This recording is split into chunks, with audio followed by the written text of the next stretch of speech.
What I want to talk with you about today is the profound time that we're in on this planet as we're moving not only from the age of Pisces into the age of Aquarius, but we're at the end of a 24,000 year processional cycle and the beginning of a new one. This video may be one of the most important videos that I've put out to date. In previous videos, I've been talking a lot about the transition time that we're in and the planetary energies that are guiding us through this transition time.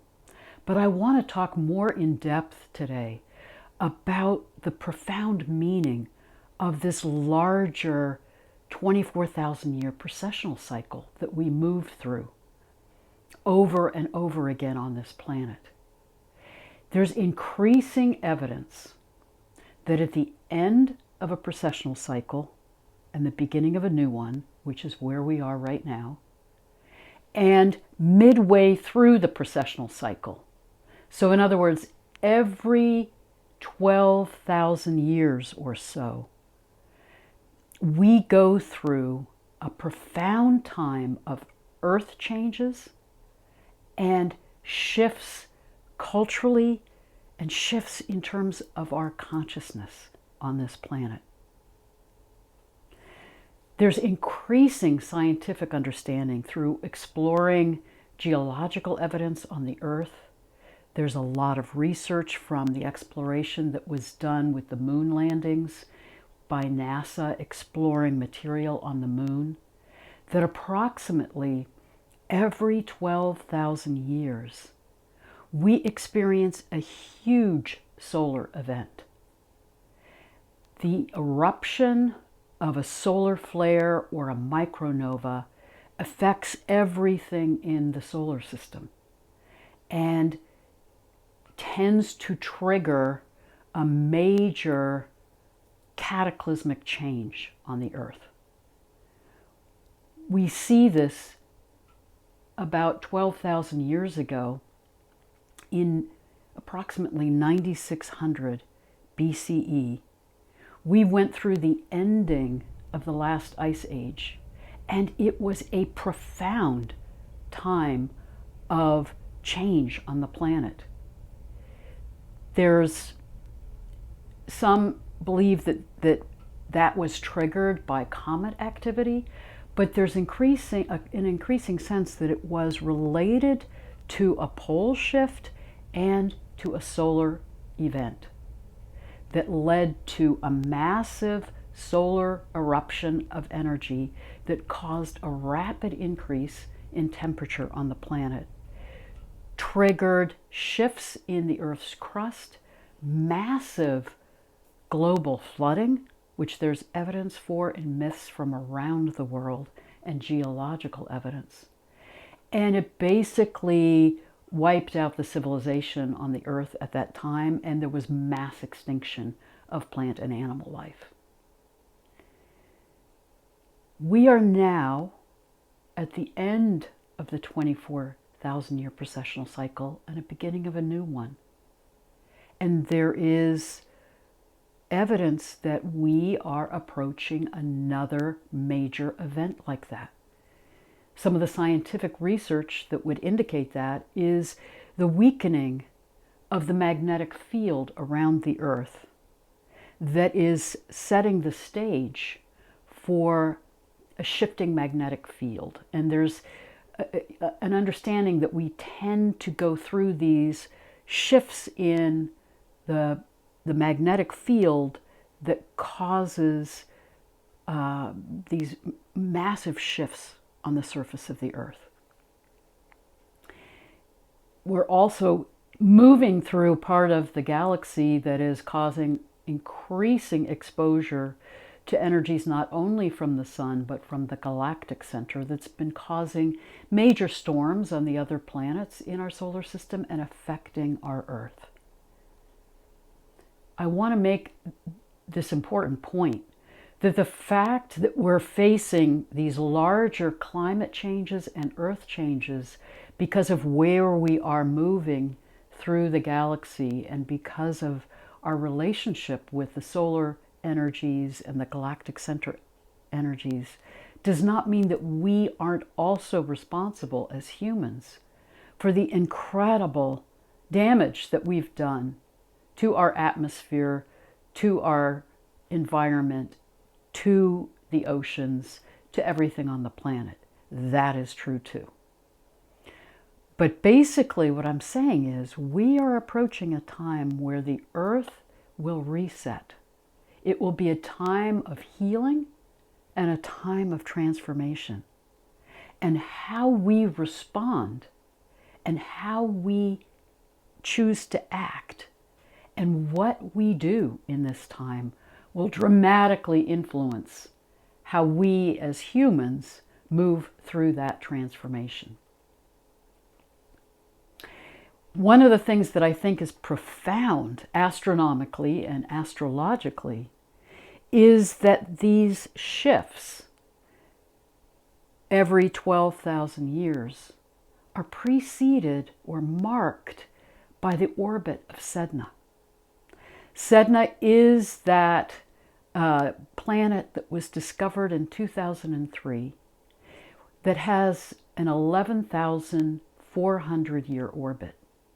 She has such a long elliptical orbit that she moves to the farthest reaches of our solar system, and then she circles back and comes in close to our solar system for a period of years, and then she cycles back out. But it seems to be increasingly evident that when Sedna moves into our solar system, she is alerting us that we're about to move through that transformational time yet again. I want to talk more in future videos and also in the book that I'm working on right now about the deeper meaning of Sedna, who is named after the Inuit goddess of the sea, because the story of Sedna guides us profoundly in how we're meant to shift our consciousness in this profound time of change. But for now, let me just say that she is the messenger who is alerting us that it's time for transition, time for transformation. So as we're moving through this profound period, what does it mean, and how are we meant to respond? Well, something else that's really important to know, and part of what I'm passionate about, is really understanding the wisdom coming to us from much more ancient, advanced cultures. And throughout the ancient wisdom and mythology and the amazing astronomical markers in ancient sites around the world, it's as if these ancient cultures were trying to alert us that these cycles occur and to remind us so that we can remember and be working at a deep level with the meaning of these times of transformation.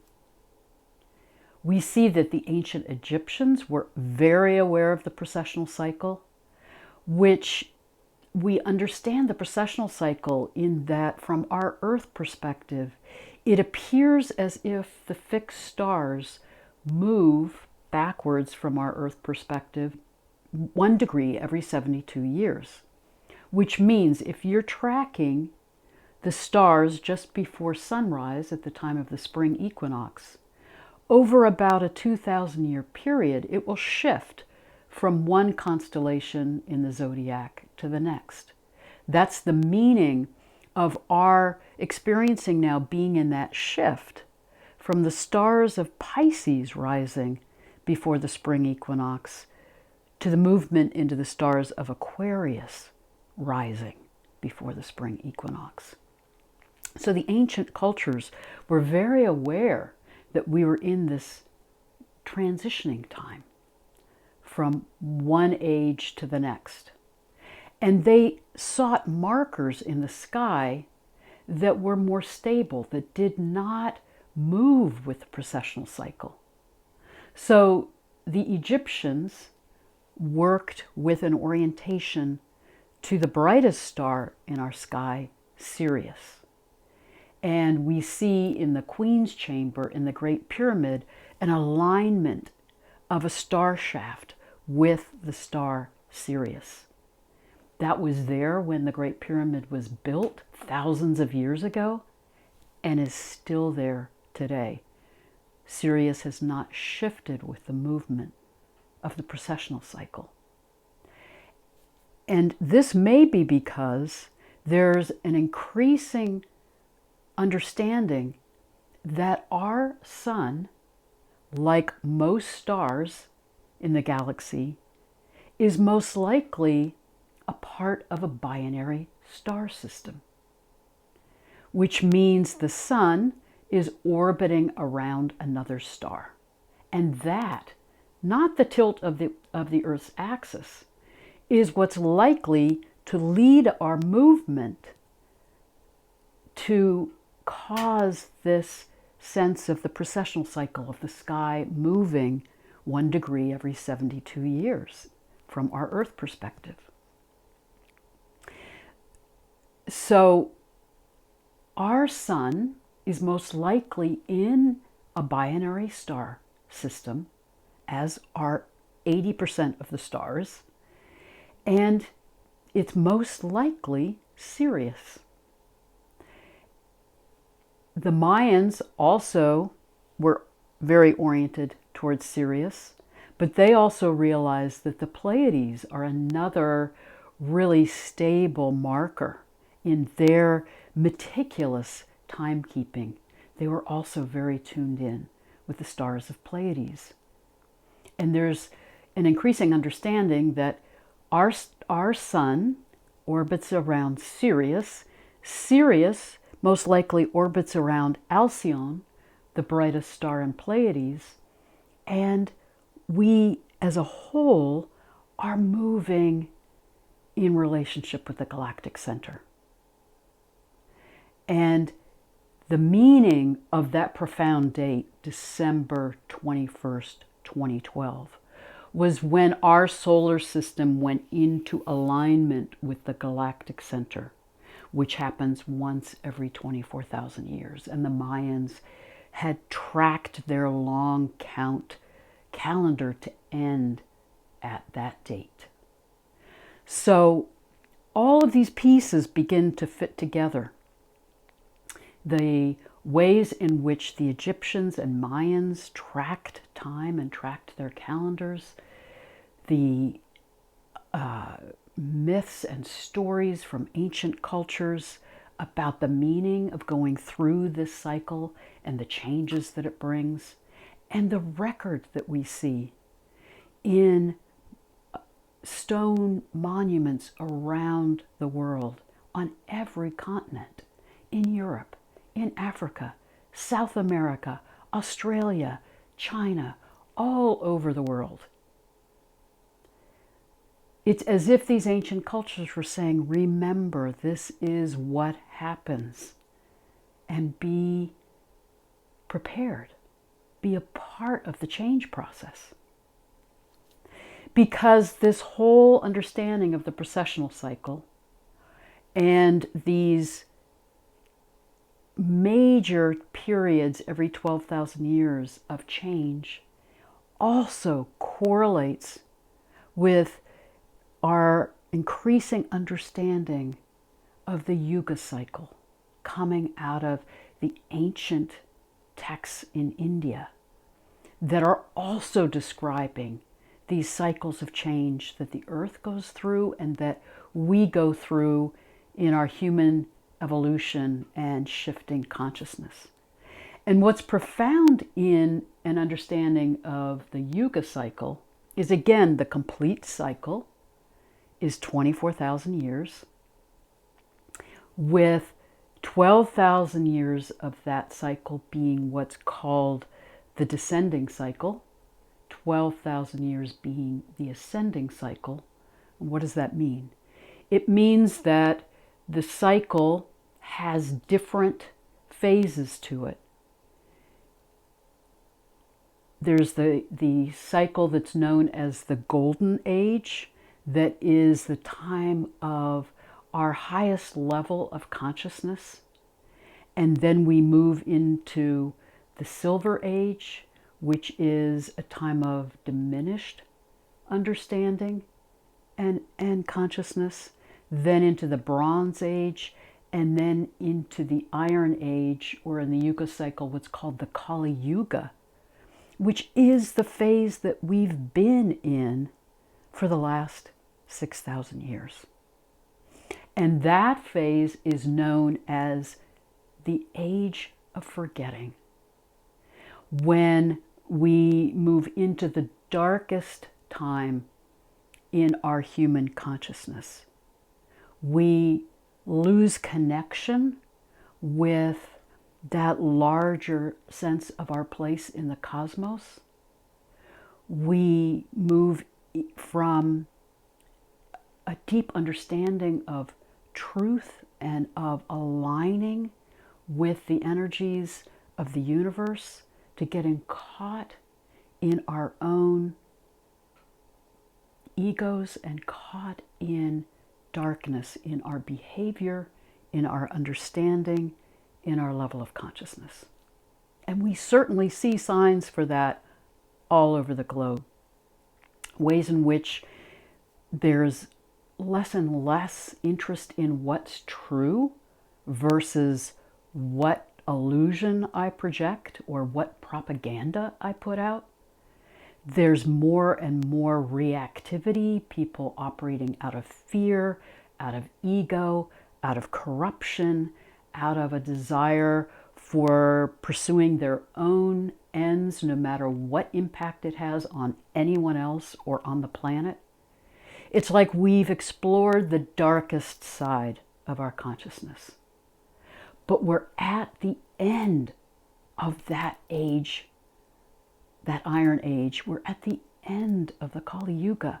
And many of us, and this is what's so profound for me doing readings with so many of you from around the globe, it's so evident that we're awakening, that we're on the cusp not only of the movement into the Age of Aquarius, but into the next age of increasing consciousness. We're remembering what we forgot.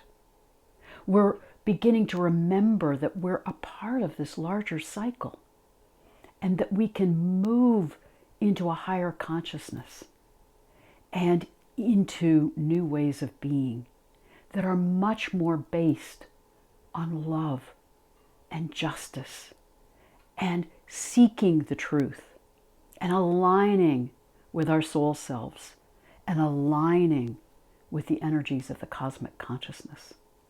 This is the profound time of transformation that we're in. And I truly believe that if we can open to this higher level of consciousness, that these planetary energies, that Sedna, that this larger processional cycle is calling us into, then we can shift with the earth in a healing way. That instead of this being a time of a cataclysmic reset, it can be a profound time of transformation, of healing, and of co-creating a new world together, and together with the earth and with the cosmos. How extraordinary is that? And the choice is ours. This is a critical choice point. So we're at that critical choice point now. I think it's extraordinary that the ending of the Kali Yuga, the ending of the Iron Age, will be in 2025. Shortly after Pluto goes into Aquarius fully in November of 2024, which I see as the marker for us in our movement collectively into the Age of Aquarius. So we cross that threshold into the Age of Aquarius, the Kali Yuga, the age of forgetting, of being in darkness, comes to an end. And then there's a 300-year transition period as we move into the next age in the Yuga cycle. So we're in that critical transition time now until 2025, and then as we move into that transition period. And it's in the transition period that the earth changes, that reset in consciousness occurs. I truly believe if enough of us awaken and raise our consciousness, we together, even if we're a minority on the planet, can shift the consciousness of the global community to support us all in moving through this transformation and transition in a healing way. I know many of you have heard so much of the discussion about our moving from the third dimension through the fourth dimension into the fifth dimension. I believe that is happening simultaneously. And the third dimension is the dimension of polarity. It is again the dimension of the exploration of our separation and our exploration of these lower aspects of our human consciousness. As we move through the fourth dimension, we're really having to face our collective thoughts and beliefs and emotions. It's a time to heal. And I've got a book coming out this March with co-author Christina Lee about how can we heal in this time so that we're clearing the trauma in our own lives, clearing our collective trauma, to be prepared to move into this fifth dimension. The fifth dimension is about living from a place of love, of higher consciousness, of acceptance, of moving beyond polarity into that sense of oneness with each other, with the cosmos, with all that is. But we can't move into that higher consciousness with emotional baggage from the past or blocked by our negative beliefs and thoughts. It's time to clear those thoughts and beliefs. It's time to heal from the wounds of our past so that we can open to the energies of light and love coming to us from the sun, from the galactic center, from the cosmos, to take us through this profound time of transformation. Then I truly believe that we will become beings of light, but that we can integrate our bodies with this shift into the fifth dimension and move with the earth into a place of transformation and healing, and move into a completely new world. This isn't a new world that we get to through incremental change, through the tools of third dimensional reality. We're seeing all around us the futility of that. The key is to heal and open to a new way of consciousness. And I truly believe that these advanced civilizations from the past were guiding us to remember this larger cycle so that in this threshold time, we could move through this time in a way that would be profoundly healing for us and for the earth. We have a choice. If we stay locked into third dimensional consciousness and stay caught in the polarity of this time, which is so intense everywhere we look on the globe right now, if we stay caught in that, then we will go through a cataclysmic reset with the earth and with our experience of humanity. But if we heal and open to the deeper meaning of this time and the profound transformational energies that are supporting us and guiding us, we can move into what so many of the prophecies talk about as the Golden Age, as this time of increased consciousness where we live from the heart, we live from love, we live in oneness and in harmony and in balance with all that is. So how do we open to that? A few thoughts. One is we need to step out of the consensual reality of our time, which is that history is linear, that the modern civilization that we are now in started from the cradle in Mesopotamia 5,000 years ago, and that humans prior to that were just primitive hunters and gatherers.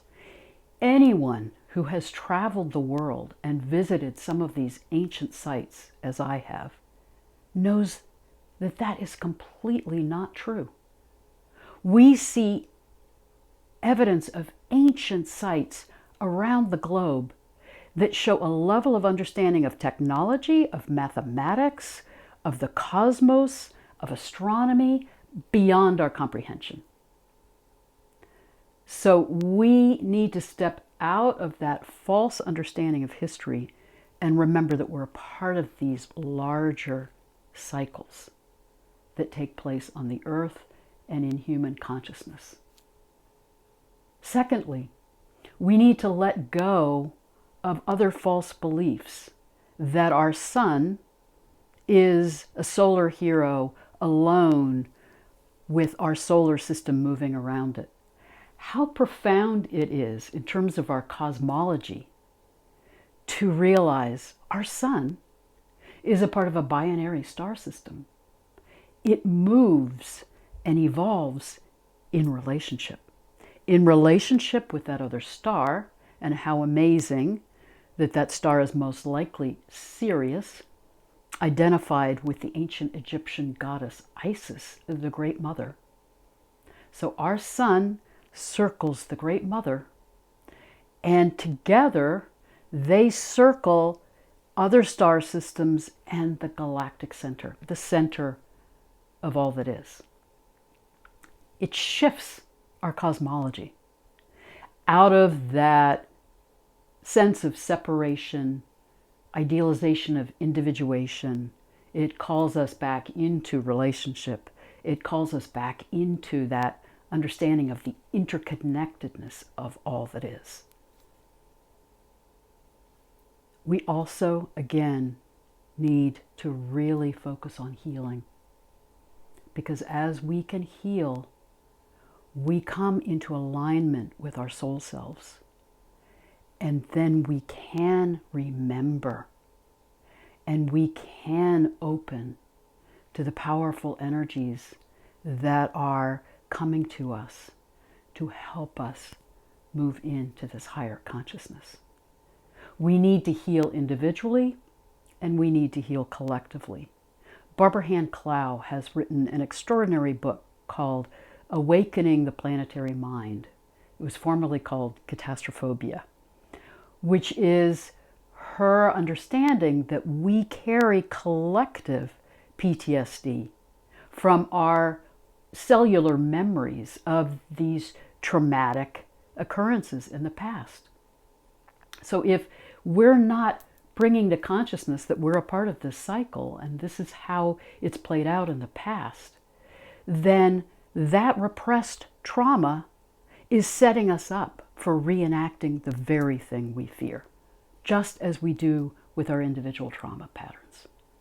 So we need to really collectively remember these cycles of history and of shifting consciousness so that we can deal with this time awakened and aware, participating with the energies of this time to heal, to transform, to move into a higher consciousness, and to co-create a new world and a new earth.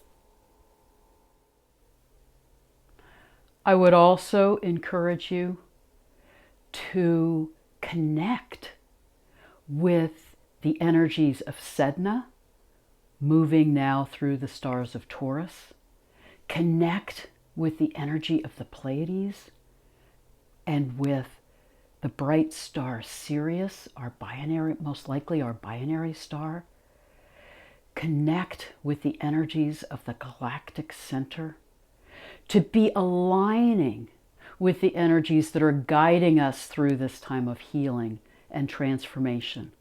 One practice that I do every morning around the time of sunrise is I honor the energy of the sun, and through the sun align with the energies of Source, of the galactic center.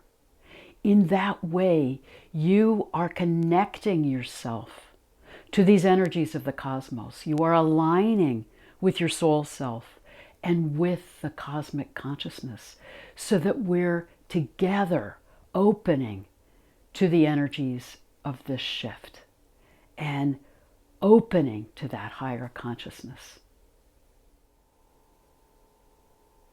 This is our choice.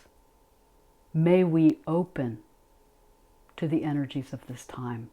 May we remember who we truly are, where we've come from, what we've experienced in these cycles in the past, and open to healing, transforming, and coming back into unity with all that is. Blessed be.